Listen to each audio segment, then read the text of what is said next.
दुख तो रूहानियत की सीढ़ी है, इनसे मत घबराओ। खुशी मनाओ कि उस मेहरबान रब ने तुम्हें चुन लिया है। अगर तनकीद ही करनी हो तो नर्म लहजे से कीजिए, क्योंकि नर्म लहजा जमीर जगाता है, जबकि सख्त लहजा अना को जगा देता है।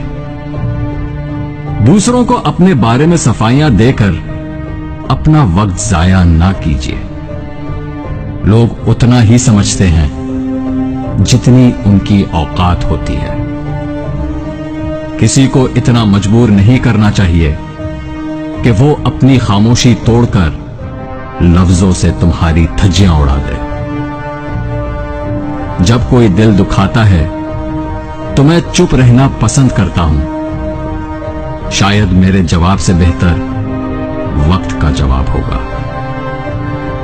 इतना करो कि जब खुद पे आ जाए तो बर्दाश्त कर सको। कुछ लोग आंसुओं की तरह होते हैं, पता ही नहीं चलता कि साथ दे रहे हैं या साथ छोड़ रहे हैं।